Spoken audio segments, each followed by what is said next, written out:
Say what you will about the DLC in Three Houses, but bar none the biggest addition was the Cindered Shadows campaign.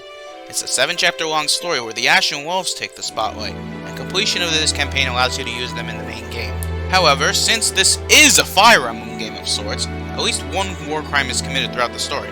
So, why don't we take a gander of how much of a Geneva suggestions are the Geneva Conventions in Cindered Shadows? Right off the bat, everyone except Ash is a super soldier. And this isn't something like Seth, where they might have undergone rigorous training, except like Dimitri, but he's an outlier. I'm talking about the fact that they were born with abilities that increase their effectiveness during combat, such as Violet's multi-purpose crest or Dimitri doubling his strength when using combat arts. For the most part, this seems like it activates at random, but the crests do have an effect on how these people live out their lives. So yes, I am going to have to dish out 6 infractions for using super soldiers. And no, Ash isn't a child soldier. He's 16, which means he is allowed to fight in an army. Anyways, this means that all of the Ashen Wolves get 4 war crimes as well, since they also have crests. Much like Edelgard said, the crests are to blame. And speaking of Edelgard, she, Linhardt, Yuri, and Happy come with battalions that use the Blaze and Group Flames gambit, which are technically incendiary weapons. As such, an additional 4 war crimes are added.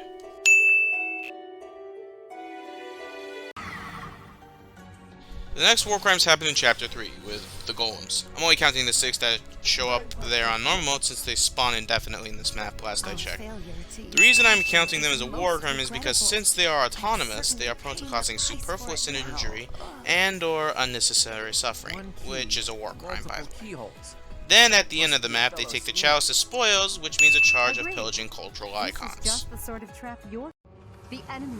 Then in Chapter 4, 2 golems are sent to retrieve the chalice, albeit unsuccessfully. Even so, they were 2 golems, so I guess that's an additional 2 war crimes.